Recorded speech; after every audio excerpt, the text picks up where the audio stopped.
Hey coaches, Joe Salas here. Got a topic that I love today. Hope someone else gets something out of it. We're going to call this Culture 101.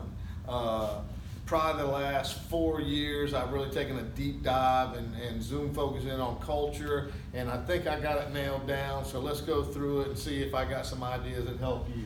First one, 3 questions. What is it?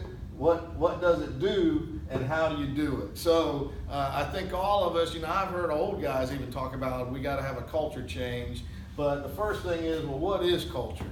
Well, culture is shared beliefs, values, norms, and behaviors of an organization.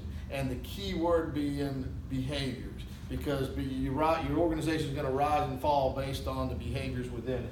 So what does it do? Culture creates or impacts behavior. So your leadership creates your culture creates your behaviors create your results. So building culture is all about building behaviors. And then how do you do it? That's the billion-dollar question. I think it's a lot like special teams. Everyone knows it's important, but no one knows how to do it, or no one knows how to practice it. So if I said, hey, I'm all in, I know culture is important, but how do you do culture? Well, that's where the 4 cornerstones come in. So here's what I've come up with. It's made everything clear to me and given me a plan of attack for how you build culture in an organization. I call it the 4 cornerstones: mission, core principles, relationships, and process. And I'll go through each one. So mission is the guiding force of your organization. It is what makes your organization tick. For me, my mission is to teach boys how to be men and build winners for life. That comes from my background, growing up in a single parent home and having really my coaches and football teach me how to be a man. So it became very important to me that kids take something with them after they graduate that's going to help them be good men. And I very much believe in this concept that the same characteristics, the same principles that build great football players build great men. So next one is core principles. Core principles are your daily lesson plan. How are we going to teach boys to be how to be men? Well, we're going to teach them these same core principles day after day after day. So most of us were positively impacted by football or by sports. We had coaches that cared about kids and wanted to make a difference with kids, but they probably randomly taught us some good lessons. So your core principles, the way that I've learned to package them, is just a way of systemizing the lessons that we're going to teach them. So mine are attitude, leadership, work ethic, toughness, and family. Those are 5 core principles, 5 days. We stick them to a day. Every Monday we're talking about attitude. Every Tuesday we're talking about leadership. Every Wednesday we're talking about work ethic. Every Thursday we're talking about toughness. And every Friday, game day, we're talking about family. We take 5 minutes at the beginning of every practice in the off season, 5 minutes in the beginning of every weight room session, and we talk about that core principle. We give our official definition, our operational definition. We tell what that means to them, and we give an example that we've seen that demonstrates that core principle. Then, after the head coach goes through a whole cycle, then the assistant coaches will take over and they'll teach it. Each assistant coach will teach it. Then once the assistant coaches go through the cycle, then you lead into your seniors, start teaching your core principles. Then your juniors, then your freshmen. So the key is they're every Monday they're getting taught attitude, but it's not the same voice every time. First is the head coach, and it's the other coaches, and then it's their seniors, their juniors, and then one day it's them. So they're not only just hearing about it, they're teaching it to others, and we all know as educators that you learn best by teaching. So core principles, that is the meat and potatoes of how you build your culture. I've given you my 5, but what the 5 are and how you get to those 5, That's up to you. Those can change. Those are different for everybody. But the concept that we're going to teach the same 5 over and over and over, and we're going to do it with different voices, and we're going to keep them to the same day, that's the key to it. The third cornerstone for building your culture is relationships. And this is I don't want to ever be a practice play coach.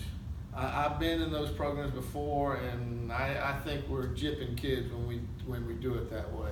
You know, high school athletics is not really, I know we get fired based on wins and losses, but high school athletics is not about wins and losses. High school athletics is about building better people. And and you can't do that with just practice and play mentality. I don't want to build a team, I want to build a program. And the way you build relationships with kids, you know, kids spell love T-I-M-E. You got to spend time with them, and you got to spend time with them away from football. So 2 easy examples. Number 1, home visits. If you're not home visiting every kid in your program, you know, I got to know where they live, who they live with, and what their goals are. And that's the first step to creating a relationship. Think about when you're a kid, your best friend.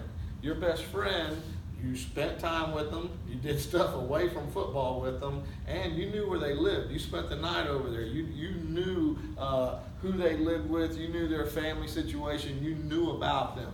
So home visits is the first step to me knowing about the kids in my program and starting to build that relationship with the kids in my program.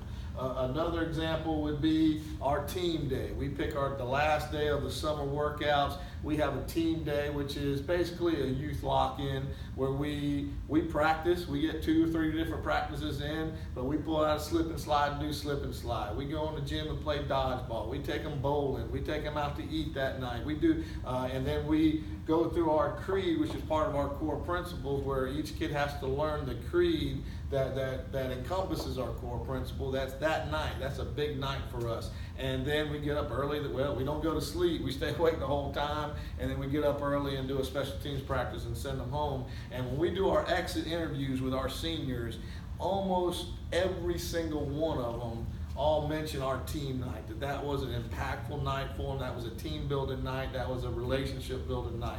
So those are just 2 examples, but the key is we've got to do multiple things, and the better programs, the true master program builders, they're doing stuff away from football. You know, I'm reading a book now called the 21-Hour Program, and it's all about doing stuff away from the 3 hours that we're practicing, and it's about building relationship.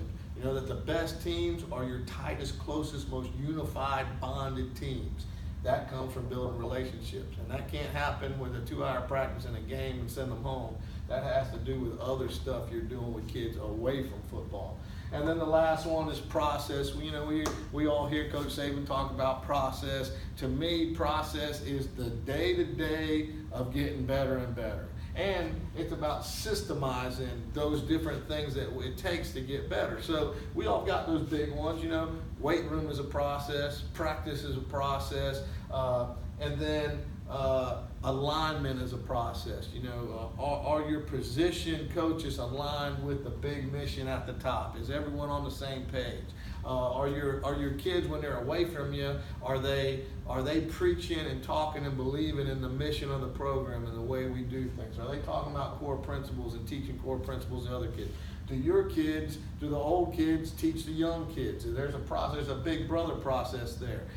Communication is a process.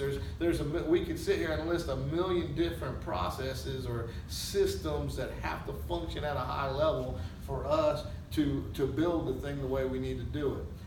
And it goes down to the skills. You know, are our drills aligned with the skills that it takes to run our system? You know, all those are process questions. That's the day-to-day of getting better and better. So that's the 4 cornerstones. That's the way I've kind of locked in on, hey man, what's it? You know, I knew that culture was important long before, and I even knew what it was, but I really didn't know how to do it. How do you build a culture? How do you, when we say, hey, we got to change the culture here, well, what are we talking about? How do we change a culture in an organization? Well, you change it through the 4 cornerstones. You get a mission that you're passionate about. You build your core principles, the 5 core principles that you think are the key, what you want to see out of your kids. And what you want them to take with them the rest of their lives. You spend a lot of time building relationships with your players, relationships with your coaches, relationships in the building, with your teachers and your administration, relationships with your parents. All those are relationships that got to be built and they've got to be taken care of, and all of them require time. And then the last one is to really focus in on the process, the day-to-day. What does it take for us to get better today? We all like to talk about that 1% improvement. Well, how are we going to get 1% better today? Well, we got to go in the weight room. We got to be a great weight room team. When we go on the practice field, we got to be a great practice team. And if we put all those different processes together, we're going to be a great football team. That's it, coaches. Do all the YouTube stuff. Subscribe, like, comment. Would really I keep asking for comments, and people will text me. My buddies will text me and give me comments, but no one's putting them in the comments below. Put some comments in there. Let's get some ideas going back and forth on culture, because what I've learned over 20 years is X's and O's are important, and Jimmy and Joe's are really important, but the difference maker is your culture. What do you guys believe in? What kind of behaviors are you seeing? And remember, your culture is going to get created one way or the other. Are you going to create it, or are you going to allow it to be created by the environment in the world? Thank you, coaches.